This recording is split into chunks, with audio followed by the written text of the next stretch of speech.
তো আমি দেখতেছি গাছে ৩০টার মতো হয়ে যাবে নাকি? ৩০টা ৪০টা ৫০টা করে আছে। আর তুলো আচ্ছা, হয়ে গেছে ১০টা ১৫টা করে। আচ্ছা, তুলে আমরা হারভেস্টিং করা হয়ে গেছে। যেমন এই গাছটায় এতেও ৫০টা আছে।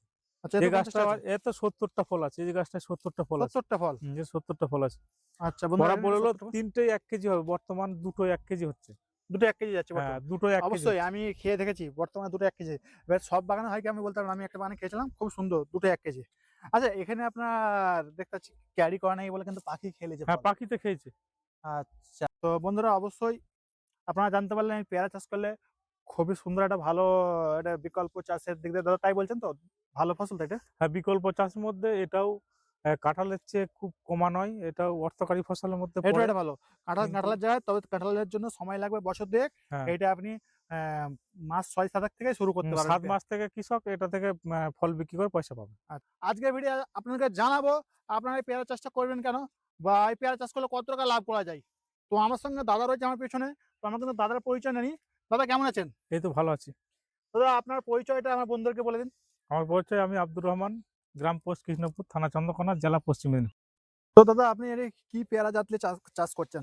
এই পেয়ারাটা একটা অন্য ভ্যারাইটি, এটার নাম হচ্ছে গোল্ডেন এইট। Golden eight. আচ্ছা। আমাদের পশ্চিমবাংলায় কিন্তু ব্যাপক পরিমাণে গোল্ডেন এইট পেয়ারা চাষ হচ্ছে। আচ্ছা এই গোল্ডেন এইট পেয়ারা চাষে সকলেই বলছে ফলন কিন্তু দুর্দান্ত। আসলে কি তাই? এখন ফলনটা কত হবে আমি জানিনি। কিন্তু দেখে যা মনে হচ্ছে ফলন ভালোই, ফলনও বেশি হবে। কেন আমি গত ফেব্রুয়ারি মাসের শেষের দিকে লাগিয়েছি। আচ্ছা, এখনো গাছের আমার বয়স ১ বছর হয়নি। আচ্ছা, আর মাসে একবার করে ডগগুলো আমি কেটে দিই। যে আচ্ছা, ডগগুলো ফুটছে, ফোটার পরে দেখতে পাচ্ছ এই যে ফুলের কড়ি এসছে, ফুলের কড়ি এসে তারপরে যে ডগটা বেরোবে ডগটা কেটে দেবো। আচ্ছা। কেটে দিয়ে আবার সেখান থেকে ফলন বেশি বাড়বে। ২ টো ৩ টা আবার ডগ ফুটবে। ফুটে আচ্ছা, সেখান থেকে আবার ফল ধরবে। সেইজন্যে গাছটা বেশি আমি হাইট হতে দিইনি। আর এই গাছ বেশি হাইট করা যাবে না। কারণ? কারণ বেশি হাইট করলে গাছটা ফল ধরবে, ফল ধরে ভেঙে পড়ে যাবে। আচ্ছা, এই যে একটা করে মানে বাঁশের খুঁটা দেয়া আছে। এই খুঁটা দিয়ে প্যারাশুট দিয়ে বেঁধে রেখেছি। আচ্ছা, কেন আচ্ছা। লম্বা গাছ হলে তো বাঁধা যাবে নি। সেইজন্যে লম্বা গাছ হলে ফলটাও কম ধরবে। আর এই গাছটায় ছোট ঝোপালো হয়ে আছে, এই ফলটা বেশি ধরেছে। এখন প্রফিট কেমন হবে? দেখে মনে হচ্ছে এর ভবিষ্যৎ ভালো হবে। আচ্ছা কিন্তু এখনো পর্যন্ত আপনি এ গাছের ফল বিক্রি করেননি, তাই তো? হ্যাঁ, ফল বিক্রি করেছি। আমি আজ ২ মাস ফল বিক্রি করছি। আচ্ছা ২ মাস ফল বিক্রি করছেন। আচ্ছা হ্যাঁ, আপনার ১১ মাসের গাছ আপনি ২ মাস ফল বিক্রি ২ করছেন। মাস ফল বিক্রি করছি। আচ্ছা ২ মাসে কেমন কি কি কেজি কি হিসাবে যাচ্ছে? কেজি ৳৬০ কেজি পাইকারি হচ্ছে মানে বাগানিরা এসে নিয়ে চলে যাচ্ছে। ৳৬০ কেজি বাগানিরা নয়, পাইকারি নিয়ে যাচ্ছে। ব্যবসাদার ব্যবসাদার ব্যবসাদাররা নিয়ে যাচ্ছে। হ্যাঁ, ব্যবসাদাররা এসে কিনে নিয়ে ৳৬০ চলে কেজি যাচ্ছে। নিয়ে যাচ্ছে, তাই তো? বাগান থেকে নিয়ে চলে যাচ্ছে। আচ্ছা আমরা তো গোল্ডেন রেড পেয়ারা আমরা কিন্তু ভিডিও করেছি অনেক জায়গায় বিভিন্ন জায়গায়। তো আমরা দেখেছি এই ছোট সাইজের ফলে কিন্তু ক্যারি করায়। আপনার এখানে বড় সাইজেরও ফল হয়ে গেছে। আপনি এটা ক্যারি প্যাকেট করছেন না কেন? ক্যারি করিনি কেন? ক্যারি করলে ওর মধ্যে একটা মানে জলকণা সৃষ্টি হয় ক্যারির ভিতরে। সে তো হবে। সৃষ্টি হয়ে যে ওটা পানিটা জমে পেয়ারাটা একটা পচন সৃষ্টি হয়, পচে যায়। কালারটা নষ্ট হয়। সেইজন্য ক্যারি করানো বন্ধ আমরা করে তো দিই। দেখেছি ক্যারি করেছি কিন্তু ভালো রেজাল্ট পাওয়া যায় ক্যারির মধ্যে। ভালো সাইজও বড় হয়। তো আপনি আমার ট্রাই করে দেখুন না ২-৪ টা গাছ। আপনার তো ক্যারি গাছে একটাও করেছি। নেই। ক্যারি পরানা পেয়ারাগুলো সব হারভেস্টিং হয়ে গেছে। আচ্ছা, আর আচ্ছা। নতুন করে ক্যারি পরাইনি। মানে এটা ক্যারি পরাতে গেলে হারভেস্টিং এর ১০ থেকে ১৫ দিন আগে ক্যারি পরাই। যারা আচ্ছা। ক্যারি পরায়। না, না আমি কিন্তু দেখেছি ছোট সাইজের পেয়ারাই ক্যারি করে দিয়েছে। ঠিক এই যে এই সাইজটা আমি বলব না। আচ্ছা এই যে এখানে এই যে সাইজ মানে আছে এ সাইজটা। হ্যাঁ, এই সাইজটাই। এ সাইজে ক্যারি পরালে কি হয়? ক্যারিটা পরানোর পর মানে পেয়ারাটার কালারটা খুব ভালো আসে। আচ্ছা। কিন্তু ওর মধ্যে একটা পচন সৃষ্টি হয়, সেটাকে আটকানো যায়নি। না আমি এবারে তো খেয়েছিলাম খুবই সুন্দর সুস্বাদু এবং গোল্ডেন এইট পেয়ারা গোল্ডেন এইট ক্যারিতে। পেয়ারা আ ভারতবর্ষে যত পেয়ারা আছে সবথেকে খেতে ভালো গোল্ডেন এইট পেয়ারা, এবং সুস্বাদু। এটা একটা মানে ফল জাতের মানে শ্রেষ্ঠ সেরা ফল। সেরা ফল বললেই চলে। ফল জাতের শ্রেষ্ঠ ফল। কেন এটা শীতকালে এর ফলনটা হচ্ছে। আচ্ছা, আর শীতকালে অন্যান্য ভ্যারাইটি হয়নি। আচ্ছা। সেইজন্য আর বাজারে চাহিদাও বেশি, আর খেতে আপেলের থেকেও স্বাদ। আপনি এই গাছে যে ফল বিক্রি করছেন, কত টাকা ফল বিক্রি করছেন এখন পর্যন্ত? এখন পর্যন্ত মোটামুটি ১৫-১৬ হাজার টাকার বিক্রি করেছি। আচ্ছা ১৫-১৬ হাজার টাকায় আপনি এখন পর্যন্ত পেয়ারা বিক্রি করছেন, তাই তো? হ্যাঁ, আচ্ছা ১৫-১৬ হাজার টাকা। তাহলে কত কেজি ফল বিক্রি করছেন এবং ৳৬০ কেজি করে বিক্রি করছেন? কত কেজি বিক্রি হচ্ছে আপনার? হ্যাঁ, কত কেজি আমার টোটাল এটা একটা মানে ফাইনাল হিসাব করা নাই।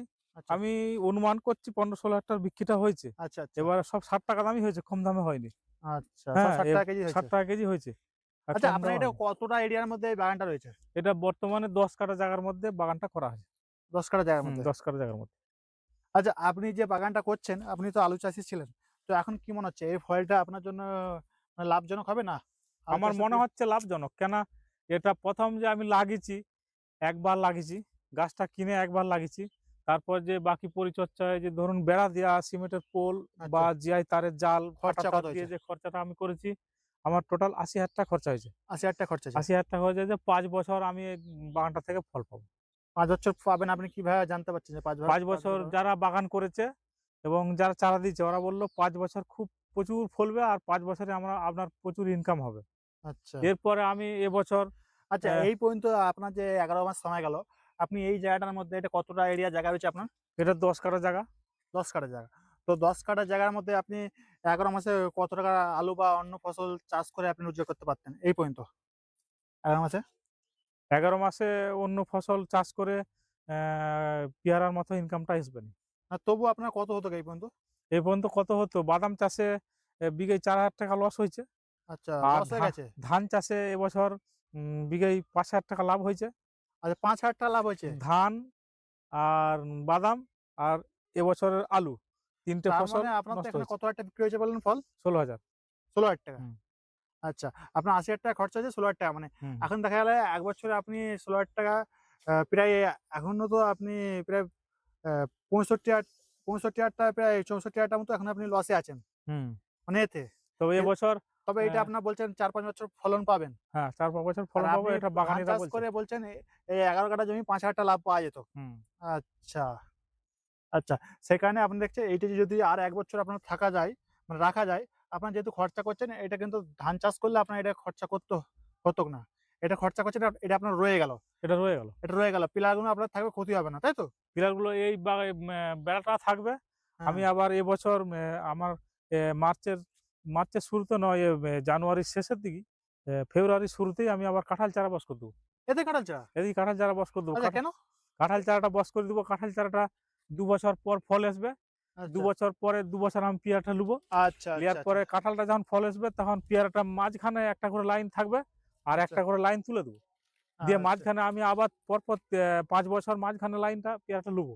দিয়ে যখন পেয়ারাটা বার্ধক্য এসে যাবে মানে দেউলিয়া হয়ে যাবে, আচ্ছা, তখন সম্পূর্ণ পেয়ারা গাছটা তুলে দেবো ৫ বছরের বেলায়। তুলে আচ্ছা। দিয়ে আপনার কাঁঠাল লক্ষ্য বাগানটা আছে হয়ে যাবে। কাঁঠাল গাছের দিকে, তাই তো? হুম, যেহেতু আপনি কাঁঠাল গাছে একটা ভালো প্রফিট পাচ্ছেন এখন। হুম।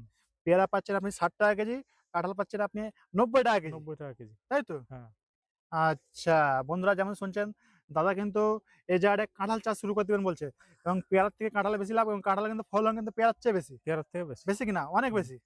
ফলনটা ২ বছর পরে হচ্ছে কিন্তু পে পেয়ারার থেকে বেশি। পেয়ারার থেকে বেশি হবে। যেমন কাঁঠালটা ২ বছর ফলন আসতে সময় লাগবে, আমার পেয়ারাটা পাবো ২ বছর। পেয়ারা আচ্ছা, মোটামুটি সেইজন্য আপনি একদম ভেবে রয়েছেন কোনটার পরে কি করতে হবে। হ্যাঁ, তবেই না আপনি প্রফিট করতে এই পারবেন? পেয়ারাটা ৫ বছর ফলন হবে। ৫ আচ্ছা, বছরের পর গাছগুলো মানে দেউলিয়া হয়ে যাবে। যে ফলনটা কমে যাবে। গাছগুলো আচ্ছা, এই কমজোরি যে হয়ে যাবে। চারাটা আপনি নিয়েছেন, তো এই ফলনের খুবই সুন্দর ফলনে আমি দেখতে পাচ্ছি বন্ধুরা আবার ফলনগুলো গুনে নিই। তো গুনতি করলে কয়টা আছে? দেখতে পাচ্ছেন এখানে ১ম এই তো আপনারা দেখতে পাচ্ছেন ২ টো, ওই আগে রয়েছে ২ টো, একটা ৪ টে, গাছে ৬ টো। প্রায় তো আমি অ্যা দেখতে পাচ্ছি গাছে ৩০ টার মতো হয়ে যাবে নাকি? ৩০ টা ৪০ টা ৫০ টা করে আছে। আর তুলো আচ্ছা, হয়ে গেছে ১০ টা ১৫ টা করে। আচ্ছা, তুলে আমরা হারভেস্টিং করা হয়ে গেছে। যেমন এই গাছটায় এতেও ৫০ টা আছে। আচ্ছা, এ এই তো ৫০ গাছটা টা আবার আছে। এতে ৭০ টা ফল আছে। এই যে গাছটায় ৭০ টা ফল আছে। ৭০ টা ফল। যে ৭০ টা ফল আছে। আচ্ছা বন্ধুরা ওরা এখানে বলল ৭০ টা ফল। ৩ টেই ১ কেজি হবে। বর্তমান দুটোই ১ কেজি হচ্ছে। ২ টো ১ কেজি যাচ্ছে হ্যাঁ, বর্তমানে। দুটোই ১ কেজি অবশ্যই হচ্ছে। আমি খেয়ে দেখেছি। বর্তমানে ২ টো ১ কেজি। এবার সব বাগানে হয় কি আমি বলতে পারব না। আমি একটা বাগানে খেয়েছিলাম। খুব সুন্দর ২ টো ১ কেজি। আচ্ছা, এখানে আপনার দেখতে পাচ্ছি ক্যারি করা নেই বলে কিন্তু পাখি খেয়ে নিয়েছে হ্যাঁ, ফল। পাখিতে খেয়েছে। আচ্ছা, পাখি ফল খেয়ে নিয়েছে, তাই না? হুম। তো মোটামুটি ফলটা তো সুস্বাদু, পাখি তো খাবেই। তো এই গাছের পরিচর্যা কি করতে হচ্ছে? পরিচর্যায় আগাছা পরিষ্কার করার জন্যে ঘাস মারা করি। আচ্ছা, হ্যাঁ, যখন আর ঘাস না মরে তখন লেবার দিয়ে এগুলোকে আবার ঘাসগুলো কোদাল দিয়ে চেঁচে মারা হয়। আচ্ছা, দিয়ে আর সার পরিচর্যা গোবর সার ২ ট্রাক্টর দিয়েছি। আচ্ছা। এবছর আর গত বছর মানে দুবারে মিলিয়ে। এরপরে গোবর আপনার জৈব সার ১ বস্তা দেওয়া হয়েছে। তো আজকে ভিডিওটা এই মুহূর্তে শেষ করে দেবো। ভিডিও শেষ করার আগে এবং আপনার নাম্বারটা বলে দিন। আমার পরিচয়, আমার নাম আব্দুর রহমান। ভিলেজ পোস্ট কৃষ্ণপুর, থানা চন্দ্রকোনা, জেলা পশ্চিম মেদিনীপুর। আচ্ছা, আপনার নাম্বারটা আপনার সঙ্গে কেউ যোগাযোগ করতে চাইলে? আমার সঙ্গে যোগাযোগ করলে আমার ফোন নম্বর 9800 1985117।